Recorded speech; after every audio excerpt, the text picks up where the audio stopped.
with Andrea Calhoun, our guest speaker today. So what is a breakout session? So a breakout session is basically, I'm going to ask Andrea a certain amount of questions about her life and what she's gone through.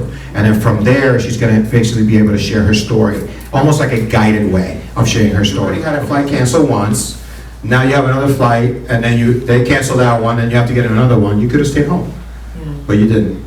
Thank you for being here. Still strong. I got this. So today will be a breakout session. In our next seminar, Train to Fulfill Your Life Purpose, Andrea's going to tell us a little bit about her future presentation that she's going to be giving in December. Is under the second session on the Train to Fulfill Your Life Purpose. So she'll give a little speech next month at this seminar. But then in December, she's going to have a whole session, just like what I do. Every speaker will have their own session. Okay, so I'm going to pick probably 4 women. 2 will speak on one day, 2 will speak on the other day, and they will have their own presentation. Of course, part of it is their story. It's kind of like what I do, right? But I don't talk about my story for 24/7. What I do is I give a presentation about what I've learned and the process. And of course, she's now have an academy, so I'm excited about your academy. So it's probably the things that she's coaching on are the things that she's going to be presenting. Think? Yes. You think? Maybe? That's like perfect. Yes. So we talked a little bit in the opening session with Gary. We talked a little bit about what you were, how we met, and all these things. And the reason I said who paid for the ticket was because I thought it was kind of interesting because it was your coach. And what did he say to you? He said, I believe in you. I've always believed in you. Here's the money. And because he knew some of the things that I was going through.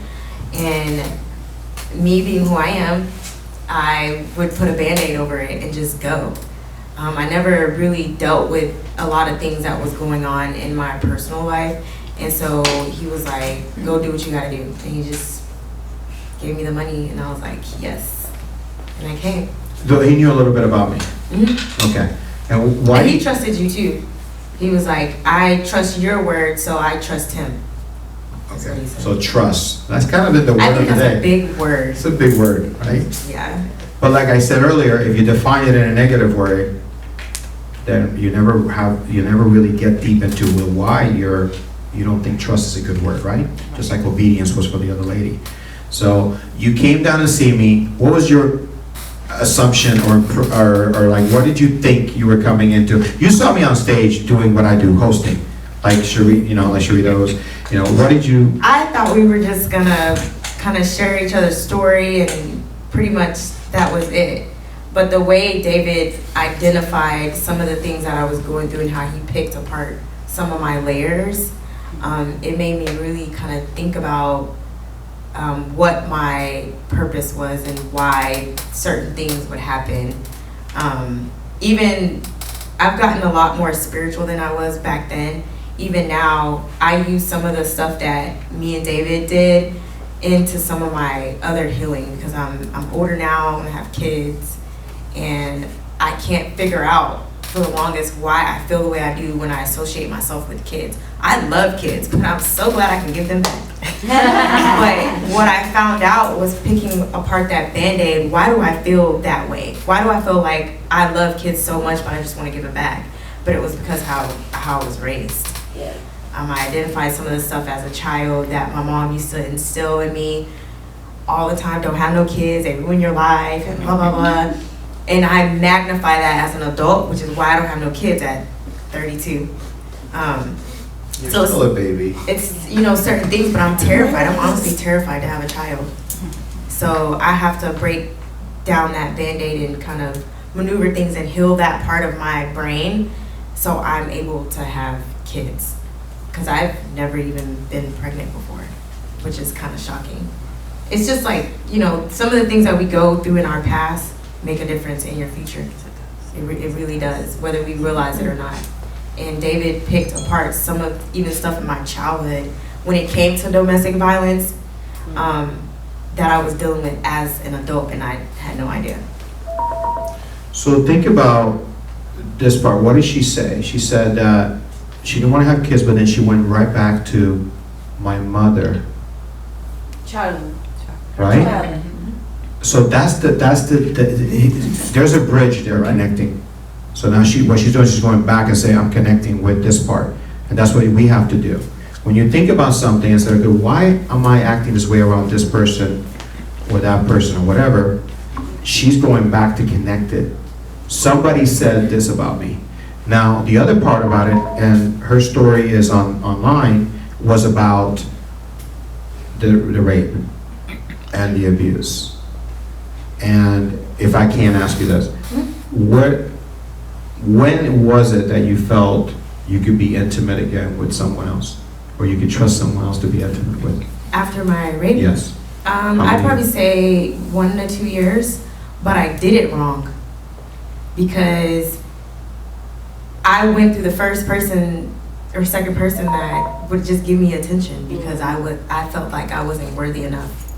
Does that make sense? Yes, so absolutely. even as I'm gonna go back again, in my childhood, I had a stepfather who was abusive, and he even didn't make me feel worthy enough at all, as even my stepdad. My dad, my real dad, abandoned me and my twin. I do have a twin. Abandoned us. He went to the store and never came back. As my adulthood went on, I had no idea. None of this even made sense. I was just like, well, he likes me, so I'm gonna, love him like I think I'm supposed to. And then he started beating me up really bad. And this was after my rape. So I wasn't healed from my rape. So I associated with, oh my gosh, someone loves me, so let me be with this guy, and I would just deal with it. And in my mind, I thought it was normal because I seen it in my childhood. So I was like, this is normal. My mom did it, so let me cook your food or whatever the case may be and let you talk to me like I'm a piece of crap, and it's normal. So I dealt with it. I dealt with it for like 2 years, and then I started competing after that. And then that's another subject with another guy. Okay. So it took a few years, right? But then she added a multiple, right? She's adding all these things. She's basically opening up to you and telling you, oh, by the way, but this is how I felt. And this is why. She does allow herself to go back. So think about if you had just one bad experience with a man, woman, whatever, intimate, right? One bad experience. And then you're almost like, every time you date somebody or you go back to somebody, you always think about the same thing. It's like, am I good enough? Was I good? Was it, whose fault was it? Or whatever it is. That's nothing compared to being abused and being taken advantage of. That's two totally different things, right? So imagine somebody going back, but she's added all these variables. This is what I thought love was. No one else loved me. This is my value. This is what I think of myself. So I allow someone else to take, right? So what did we do particularly that you felt, that you found your strength? We identified my 7 years of training because I had told David, I was like, I love my job. I love being a trainer. I'll always be a trainer. Whether I'm doing something else, my clothing line or anything, but I'll always train people to be better within themselves so they can feel whole in other areas of their life. Because if you're not happy on the outside, then you're not going to be fulfilled on the inside, and then you make bad choices. So I'll always be a trainer. But David, he asked me, he said, well, what type of people do you train? And I said, that's crazy you say that, because I seem to get every single woman who has been through the same thing I've been through. And then I ended up changing them, not from just a physical level, but from a mental level. And so that's when we identified, well, Andrea, that's your purpose. So that's when I started really using some of the things that I've been through to help these women not stay in some of these situations. I was telling one of my clients a few weeks ago, I was like, you are resilient, you are unbreakable, you don't have to deal with the things that you're going through right now. You got your own job, you pay all the bills, start identifying what makes you happy. He identified what makes me happy. So when I figured out what makes me happy, then I was able to start feeling a little bit more fulfilling than just competing, because that's another subject.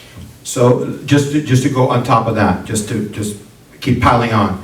She said, now I found my purpose. All these people are coming to me with the same problems that I have. Now I can do it. If you don't share your story, No no one will ever know. Because everybody looks at me and act like I'm just this popular commodity. I ain't never been through anything. And then when I start sharing my story, like, oh my God, that's you really, how are you even still standing? That's what people ask. But when I found my purpose, that's what makes me keep going and making me feel like I need to continue to strive and do better. Because when I started talking about it, that's when I started healing. Because I didn't talk about it for, I think, 5 years. My mom didn't know, my sister didn't know, nobody knew. And then one day I was getting ready for my second Olympia and I went on national television and I talked about it. So those two different things go a little bit hand in hand, but they're almost so differently. The damage is there on the same level, but it's different. How you associate everything is different. It's different. So from that video to meeting me, right, your story changed. Why? Because at the time I was just raped. And then I was inside of my first abusive relationship when I did the video. And then I was in my second abusive relationship when I it's not funny, but... No, we're not laughing. We're not laughing at that. It's just to think about how far you've come is the only reason that it's a smile of saying, you did it. Yeah. And I always remind you of that because sometimes we forget what we went through. Yeah. And I never forget what I went through, even though I talk to her about it every day. You still kind of wait, hold on. So we get a little bit of a challenge and we're like, wait, why am I even worried about this if I'm still alive and I'm not supposed to be here? Right? What did she say on the video? There's a reason why I'm still alive. If not, I wouldn't be here. There's a reason why all of you are still alive. And here's the thing, alive doesn't mean just physical. It could be spiritually, it could be mentally, it could be in a lot of different ways. So when I talk about life, it's not just being present. You can be here and not be here. You ever heard the expression, I'm here but I'm not all there? You're not present. You're not real present, right? I'm here but I'm not all there. I love that, that's a joke. But you figure that out, right? But here's the thing, when you said I'm a trainer, I'm not gonna agree to that. What did I say you are? Refresh my memory. It's not a trainer. When you call me, what do you call me? Coach. And what did I say you were going to be? A coach. Correct. Yeah. And what are you doing now? Coaching. Exactly. And that word is minimized, right? When you think about coaching, you think, oh, I don't like using life coach, but it's what I do. I use what happened as a life-altering experience to allow others to trust me with their own life-altering experience. Life coach, okay? So, but I hate it because everybody knows a life coach. And I have people that are life coaches that come to me and I'm like, so what are you coaching? I ask them, oh, I have a manual and I got a certification. And I'm like, but what are you coaching? You still haven't even overcome your own challenges. How can you coach anyone? That doesn't mean you can't mentor somebody. You can. There's all types of teachers. There's a bachelor, there's a master's, there's a PhD. You can get another PhD. You go to school for life, right? But life coaching has to be because you overcame something, because if not, that person will never ever open up totally to you. They're only going to answer the questions that you're asking them from a book. So now I say breakthrough coach, or I say other thing. But coaching is very important because coaching means you've actually overcame something. You went through the process. You learned all the skills. When I look at gymnastics, I love it. I love it. One of my favorite sports is gymnastics. Coaching is what? It's life. And Simone Biles flips over that thing, she could break her neck. God bless her. And you got to take that seriously. Okay? I know for my ex was an Olympic gymnast, and she told me all about those little things and twisties and all that other stuff. I know for a fact because I heard it from somebody that lived it. So when I look at Andrea and I look at these challenges and I look at the fact that she's standing here all beautiful and looking good and put together and all that stuff, we still don't know what she's challenged every day, but she owns her story. And then you can coach people. You were already doing it. even in your brokenness. Like Gary says, even a broken crayon can color. And you were coloring. You were still going through your process, though. Right. But now you can go back to either those people and you can be a better coach.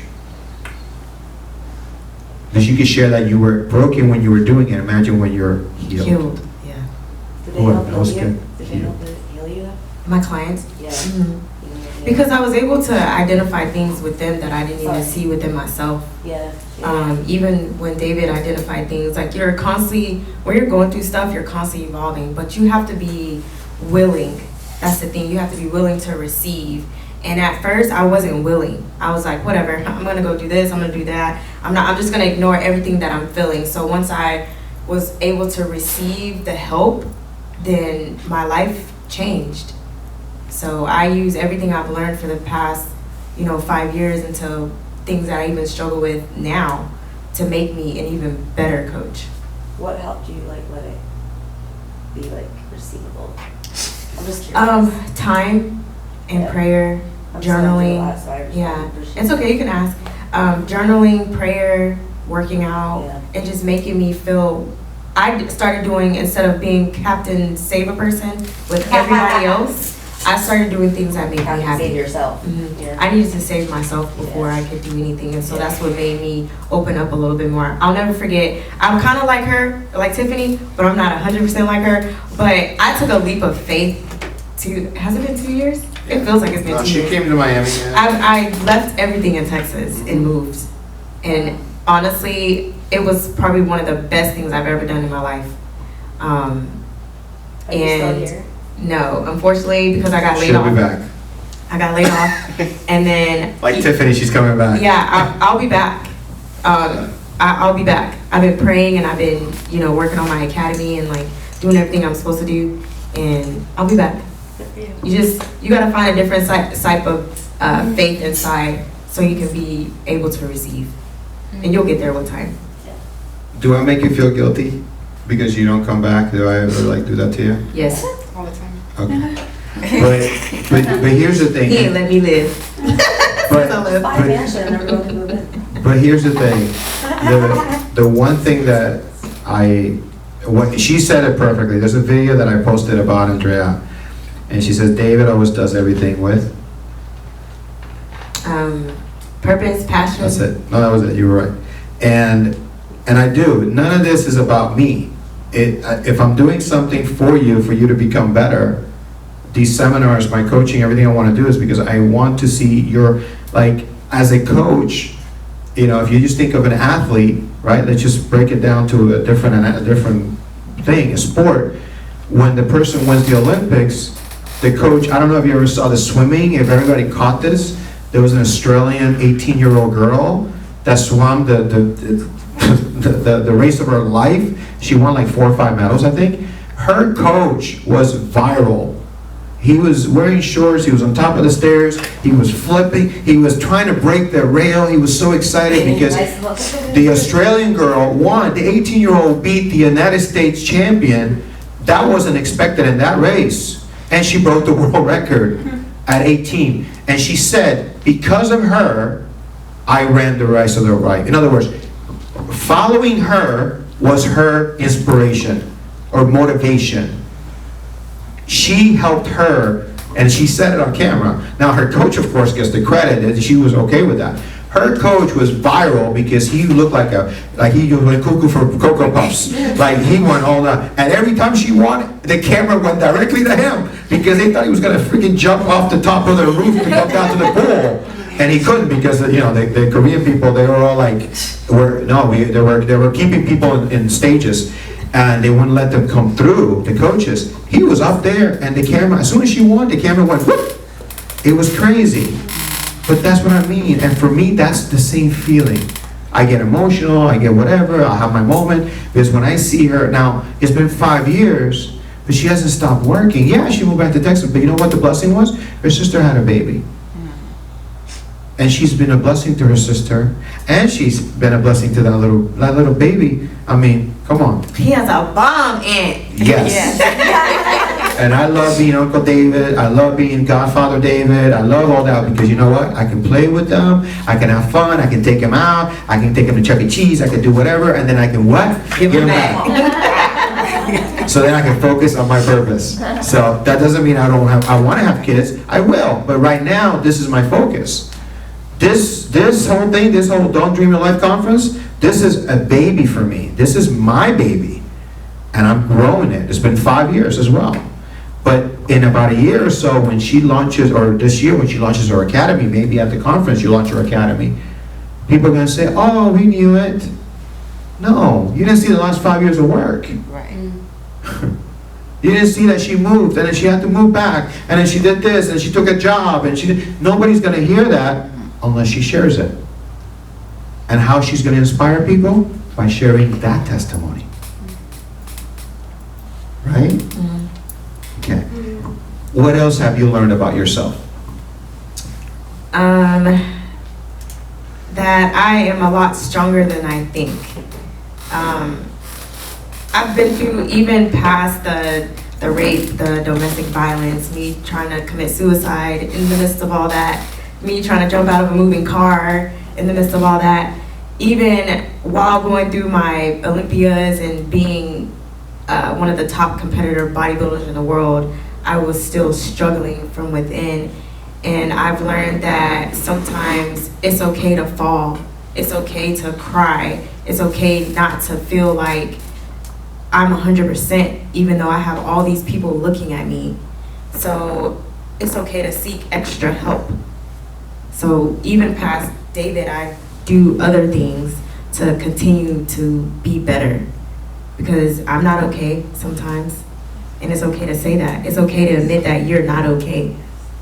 So you can't be strong. There's a song. Yeah, it's okay to love admit hearing you that say that. and to continue to be better. I always tell my clients, be a sponge and learn. Like always constantly evolve. Nobody is never too good enough to learn because you'll never evolve if you're not constantly learning.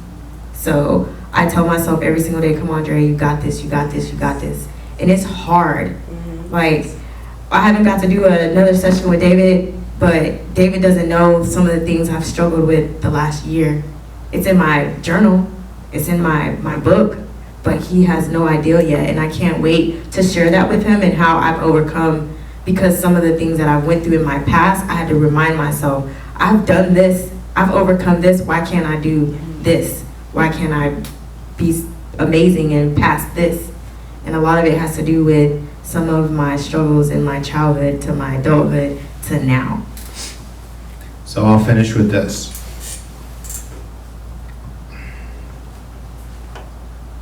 I want you to take it in a little bit, what she just said, and that's why I'm pausing a little bit. This third seminar is called Excited Through Your Challenges. And I think that is exactly where Andrea is. I think I shared with I think one of you today about with the 4 seminars. One, defining you and those around you, to me is the most important one. If you don't know who you are and what you really want in life, nothing else matters because you're going in a different direction. Training tools for fulfilling your life purpose is where she was. Now she's got the challenges coming because now she found her purpose. And now she's got to be excited about her challenges. She's got to believe the blessing is coming right after. And then the last one is after she knows her purpose and she's gone through the challenges and she's overcome those challenges, it's now time to release the greatness inside of her. See how the seminars kind of tie together? And I feel that that's where she's at now. So you said, well, David, we haven't had time to go through a session. Well, because the time is coming. And then when that happens, you're in the 4th. You're ready to release. And then at that moment, there is no stopping.